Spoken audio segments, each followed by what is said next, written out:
Hi, this is another episode of Treasure Valley NIA Quick Tips. What it is I'm a franchise owner of Network in Action International. They're out of Houston, Texas. It's a franchise where I run once a month professional networking groups, referral groups. We try to help each other grow our business and also sometimes personally grow yourself. And I was the first one here in the Treasure Valley. And out of that, here in the Treasure Valley, Idaho, I meet a lot of just experts in their field, in their occupations. And so that's why I started the podcast, so I could bring them on here and share with the local audience. And in today's case, the audience across the United States, because this person travels the United States and is an expert. So, Ralph, why don't you introduce yourself? Hi, I'm Ralph Godfrey. I'm president of our Godfrey Consulting, and I'm a forensic flooring consultant and certified flooring inspector. And all of that means is that I'm qualified to inspect all types of floor covering and figure out why they failed. And as a consultant, I do two different things. One is I work on pre-project consultation with clients to help them determine what are the correct products that they need for their intended use. And the other half of my workload is inspecting installations that have failed and then determining why they fail, write a report on how to remediate them, and if necessary, testify as an expert in litigation to resolve the issue between the two parties. You know, this is a perfect example, and I've had other people on experts in their field where the normal consumer, either a home consumer or a commercial consumer, could be your own building you're going to put flooring in. It could be a hospital.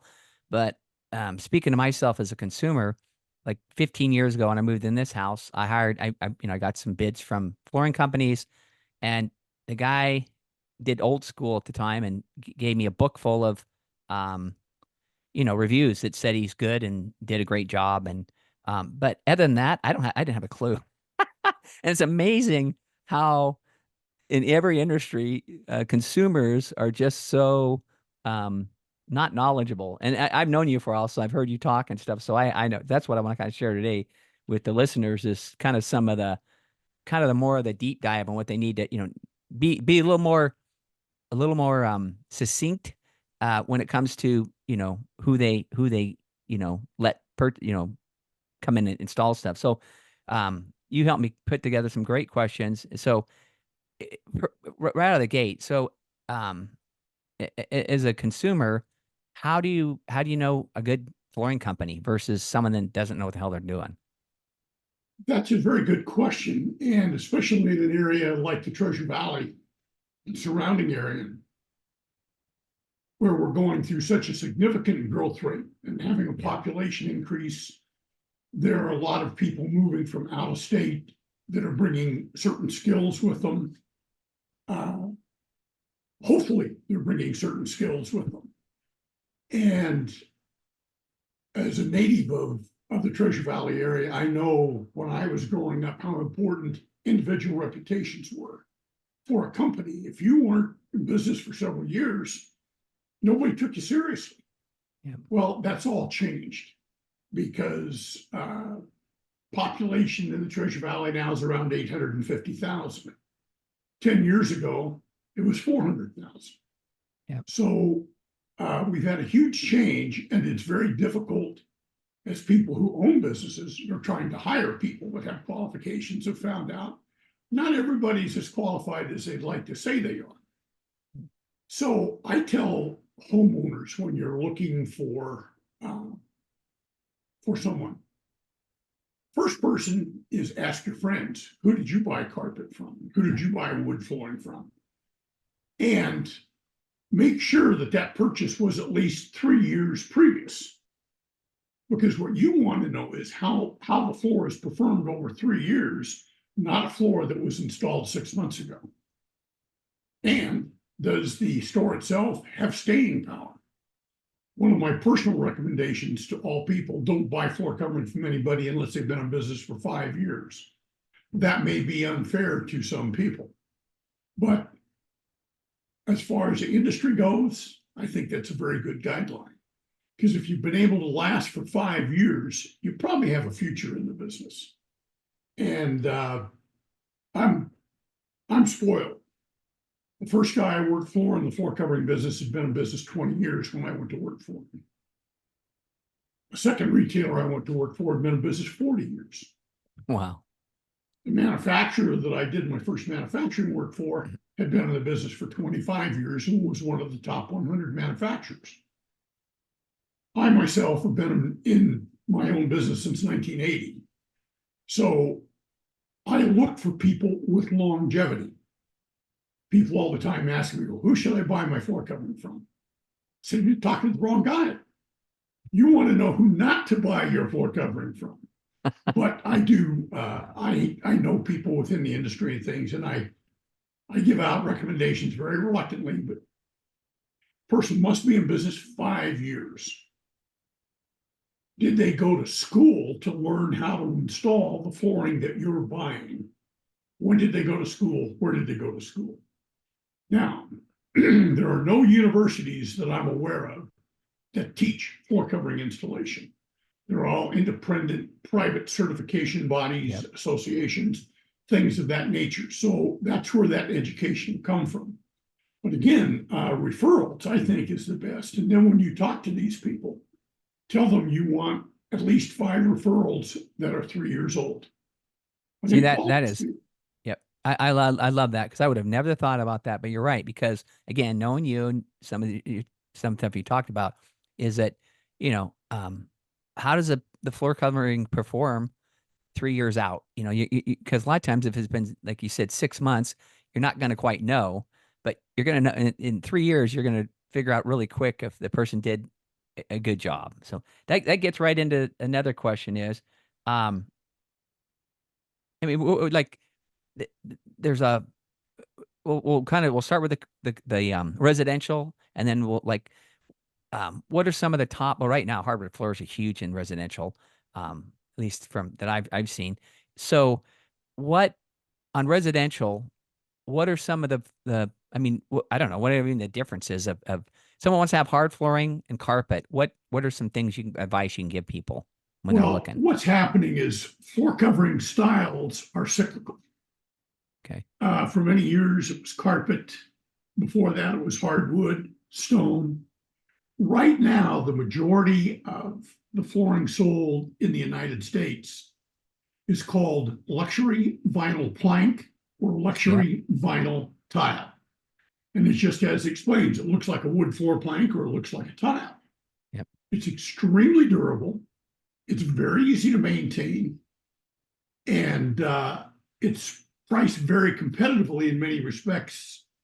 The big problem is we don't know where half the material is being manufactured. Okay. A lot of that's being manufactured offshore. And a lot of it's even being manufactured offshore by American companies. And one of the big problems with offshore manufacturing is, let's say, a broker, ABC broker here in the United States, goes out and wants to buy 20 containers full of LVP flooring of X name and so on and so forth.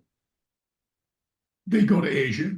They talk to 5 different independent manufacturers over there. They give them a spec, and they put that spec up for bid. So XYZ company's job is made by manufacturer number 1. Okay, those 20 containers are exhausted now. They want more made. They go back and do the same bid process again.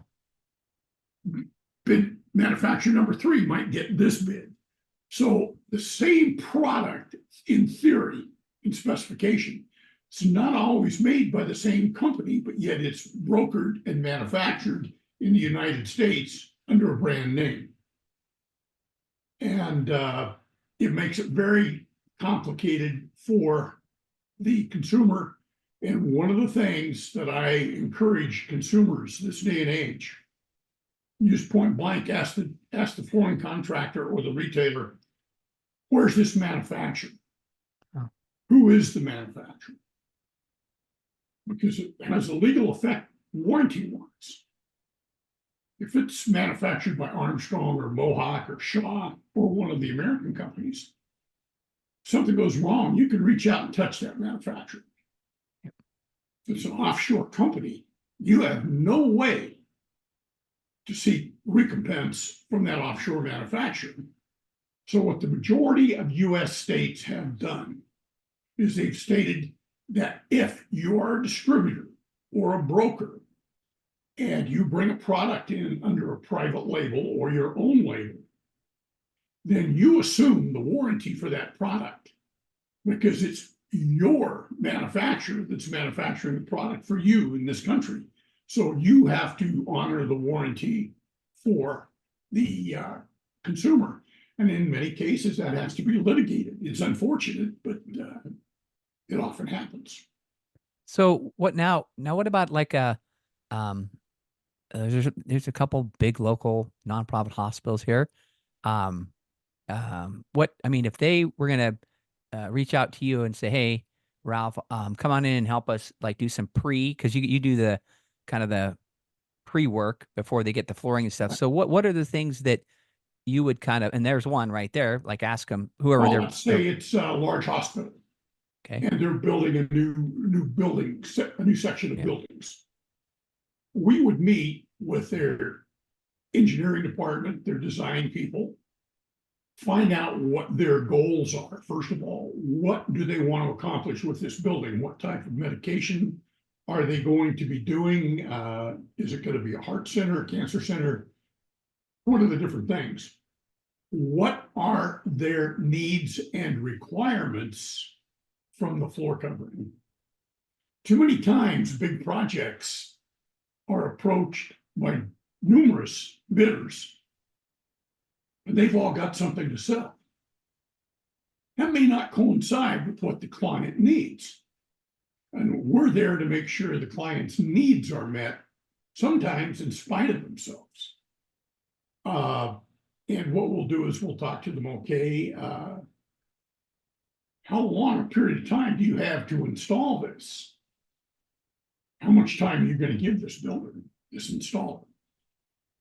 And one of the biggest problems with commercial installations is time. They run out of time and they run short on budget.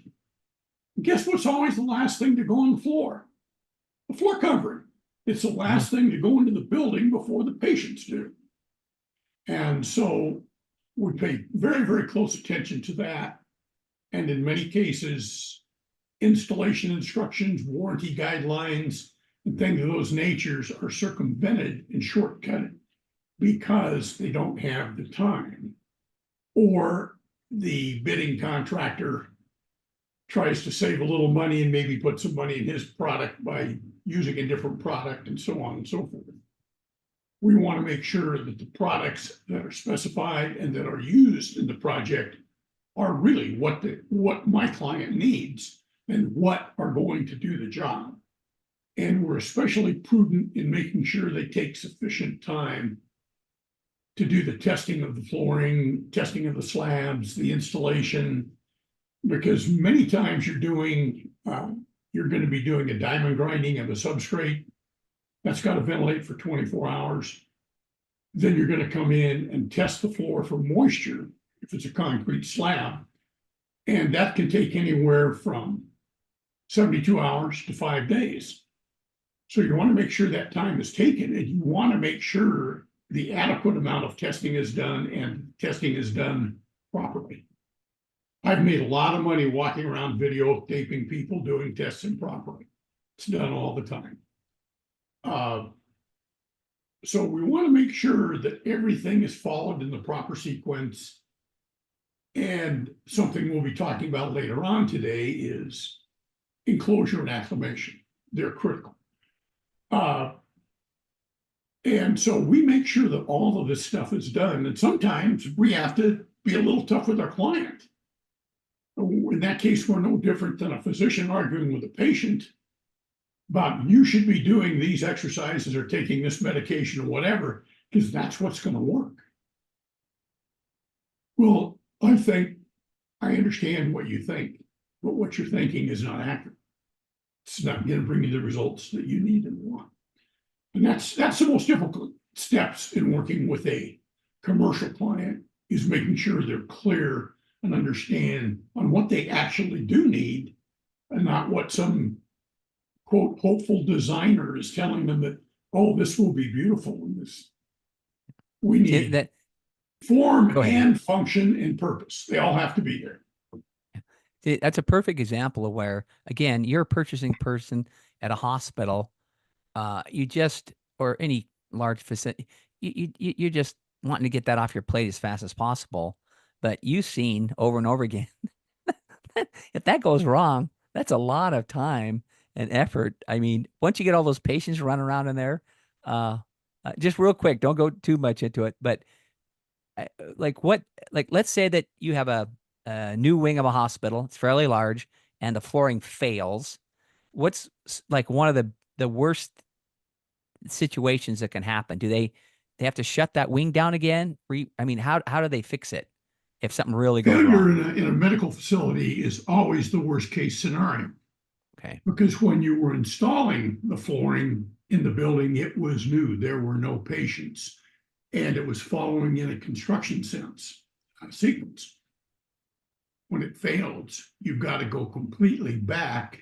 And not only do you have a failed floor that you have to replace, you now have a serious health issue, because you have to remove all of this material, open up these adhesives and sealers and things that were not designed to be exposed in active hospitals. And then you've got to remove them from the substrate and get back down to bare concrete. And so that means all the walls, all the cabinets have to be draped, all the machinery has to be moved out, Wow. all the patients have to be moved out. It is a literal nightmare. I mean, And that right find a there in place itself, I to mean, put that right these there in itself, patients. yeah, that tells you right there is the reason these people need to take this whole stuff more seriously. And also, then I'll take, you kind of gave a foreshadow there, but that's where I wanted to head is, and again, because you've heard you talk about this before. So now, what's about the environment like when it comes to, I think you mentioned it, the like, for example, the hospital, um, they haven't got the roof even put on yet, and they're putting the flooring in. What, how does that environment affect the installation of flooring? It's critical. It's very critical. As a matter of fact, any building, whether it's a residential home or an office space or a hospital or skyscraper, whatever, is literally a living, breathing organism. Stop and think for a moment. Anything that you can reach out and touch and see in your house, your office, is affected dimensionally by either temperature, heat and cold, or moisture, hygroscopic absorption. And so there are a few things that are very resistant to hygroscopic moisture or temperature, but they're all affected. So as an example, let's say all manufacturers of adhesives, coatings, flooring, everything that you can imagine that could be put into a home or building have two basic requirements. The building has to be fully enclosed, all the doors and windows in, and they must be functioning perfectly. Next is the interior environment of the building or the area where you're going to be doing the flooring installation. All manufacturers of flooring materials, as a matter of fact, all manufacturers of almost everything, have a range that their materials must be kept in, temperature-wise and humidity-wise. It varies from product to product. Wood is different than resilient flooring. Carpet's different. Different types of carpet are different. But typically, you'll have a range in temperature from about 50 degrees to 85. And then within that 50 to 85 degrees, what they would really like to have you have is a 70-degree plus or minus 5% temperature rating to keep it consistent. That minimizes the dimensional expansion and contraction of the material. With humidity, it's very different. Wood is significantly different than resilient. Wood's different than carpet. concrete, amazingly, is very wet all the time. If you take a square foot of concrete that's 4 inches thick, 1 foot by 1 foot, and you weigh it, it'll weigh about 30 pounds. 15% of that concrete is water. Wow. It's in trapped water, and it's in the form of relative humidity in the capillaries of the concrete. And concrete has to have a minimum of 15% of the dry weight. So if you've got 100 pounds of concrete mix, gravel, rock, and everything else, you have to have more than 15% to start out with to mix it. But once it's mixed and it's cured, that concrete has to have a minimum of 15% moisture content, or it turns into a pile of sand. So there's always moisture. And floor covering is always set on top of concrete. Now, concrete, there's one thing, concrete's the most easy to test thing in the world. We can take 3,000-year-old concrete and tell you exactly how they made it, what the temperatures it was made, and everything about it. So when we evaluate concrete, we can tell you actually what happened the day it was poured, how it was poured, what the temperature was, what the climate was, and all that stuff. So when it comes time to do floor covering, all manufacturers of floor covering, coatings, paints, carpet, Brazilian, whoever, they tell you you have to do one of two tests for moisture. That's what they call a calcium chloride dome test, which is a big plastic dish, which has a dish of calcium chloride, which sets on the concrete. It's very basic, very simple. You grind the surface of the concrete, put the dish down, put the dome on top of it, come back 60 to 72 hours later, and determine how much moisture out of the air the dome has absorbed. There's a formula, and it comes out, and it will say you have 5 pounds of moisture, you have 4 pounds, 8 pounds.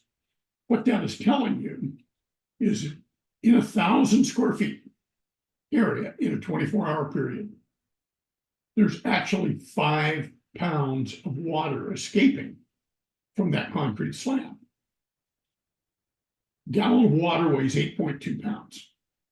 So you can kind of think if you've got a 10-pound vapor emission problem, you have a problem. Because most flooring will have either a maximum of 3 pounds or 5 pounds ceiling. If it's higher than that, then you have to put down what they call a vapor barrier. And there are numerous different types of coatings, there are layers, there are a bunch of different things. But that amount of water coming out of that slab, or the amount of water in the atmosphere and everything, affects the way the adhesive cures and dries. Adhesive has cure strength and shear strength. Shear strength is ripping the material away. Cure strength is how much stronger the adhesive gets as the material, as the flooring and adhesive cure. So the environment, building enclosure and building environment are super critical. 85% of the work that I look at that has failed, those two elements will be involved in it one way or another. Wow. People just disregard it. See, and that we're getting close to the end of the time here. I want to ask that. So right now in Idaho, it's been like, over 100 degrees. So Right. I'm thinking, let's say that I would have someone install right now. I would be thinking not everybody, but some people that didn't really know, that installed it, but didn't really think about a lot of this stuff you're talking about, would just leave all my doors open. Yeah. You know what I mean? No, And my that's a my common house would be, thing. my basement would be like, it'd be 100 degrees in my house. What could go wrong with that? And this is where the flooring contractor or the retailer and the installer, they have to be very firm about this. We need these temperatures and these relative Okay. humidities, Okay. or we can't give you a warranty. Now, Okay. I'll give you a classic example of a problem with temperature. I live in Nampa, Idaho. Right now, Nampa High School is replacing it's grass football field with an artificial turf field. Okay. Some of what I do relates to artificial turf installations. And so I made a point to meet the people. Well, this particular field, everything has to be very critical as far as the grade and the compaction of the soil. Then they lay down a 3/4 inch felt pad that's 12 foot wide. And then they lay down carpet. Artificial turf is nothing more than a form of carpet. It's much heavier in weight, it's denser, it's got a lot of different properties. But they're rolling these out, and the biggest problem that they have right now is the temperatures. These rolls of carpet are approximately 12 foot wide, and they extend across the width of the football field. So they'll go from corner of the concrete track railing to the concrete track railing. You unroll 100 feet of artificial fiber and backing system in 100-degree heat, it can grow up to 18 inches in length and 5 inches, 6 inches in width. So they have to let that stuff set overnight while it cools down into the 70s or the 80s. So they start work at 4 o'clock in the morning and they're done by 9 o'clock in the morning, because they have to glue the product down and seam it while it's at the proper ambient temperature. Relative humidity is kind of shot to hell because it's an outdoor installation. But that's how important that stuff is, even for stuff like that you would never think of. You just kind of watch it go in. Yep. And yeah, it's been amazing to watch that because of the temperatures we've had. And I've stopped and talked to the guys and they said, yeah, it's just really played havoc. And if it would stay at 100 degrees all the way through August, they may not have a football field in time for the fall season to open. Wow. It's, So, see, it might be another career for you. yeah. is going around the country and So looking at it's really football AstroTurf everything installations. that goes into floor covering is expandable and contractible depending on the environmental conditions. That's why you've seen carpets installed in houses, and 6 months later, they've got waves in it. Yep. They didn't properly acclimate the material, they didn't seam it together, and it grew. And it can be restretched and hopefully stretched in and get it tight enough. But if you don't get it stretched in properly with the right dimensional stability when it's new, it's a problem. Or you've gone into LVP installations where there are gaps in the floors or wood. They put them in, they didn't acclimate the product properly, and now there are gaps. Wow. And the product is now acclimated at your normal residential conditions. The gaps aren't going to shrink. They're not going to come together. Right. If anything, they'll probably get a little worse. So environment and temperature, very, very, very critical. Well, cool. Well, we're getting to the end here. This is, like I said, this is something that anybody that's thinking about putting flooring in needs to listen to this episode, because again, you can save yourself a huge headache and a lot of money. So that's great. If someone's going to reach out to you, what would be and I'll put it in the show notes, but what's probably the best way to get a hold of you?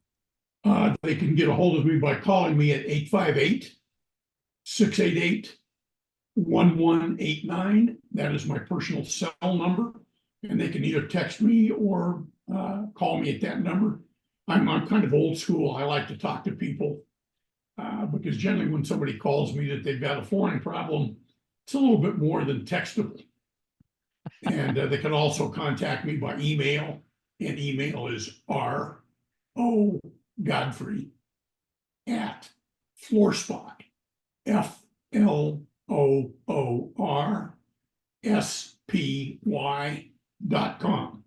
And if they want to know more about my company, they can go to my website, which is just floorspy.com. Perfect. And I'll put those in the show notes. That makes it easy for people. But thank you very much, Ralph. If you just have a question or something, if I can be of help, I'm more than happy to do that. Awesome. Well, I appreciate it. This is just another perfect example of where people that aren't experts and what and things just need to reach out to experts because it's thousands of The dollars you're going one to thing make a they can mistake. remember about floor covering, it's constantly evolving, it's constantly changing. It's not like the electronic technical aspects of our lives. There are things in the marketplace today that weren't there 3 years ago. And so it's very important that the people they purchase their flooring from and they deal with are knowledgeable and current about what's going on. And people say, well, how do you learn about all this stuff? When I get a call to go look at a project, I don't care if I've looked at that particular type of project 100 times. The first thing I do is I sit down and I read everything about the products involved. I read everything that's required about the installation. I research the people who are doing the installation. I research the general contractor. I talk to the architect. I talk to the geotechnical people who help build the buildings, structural engineers, anybody that could have something to do with this. And that's before I ever go look at the project. So it takes a lot to keep current on this kind of stuff and keep our clients out of trouble. And so it's a constant learning, and I learned something new on every project. That's awesome. Well, hey, thanks again. If anybody has any flooring, either commercial or residential, please reach out to Ralph. Thanks Okay, again. thanks a lot. I really appreciate it, Scott. You have a wonderful day. You too. Thanks, Ralph.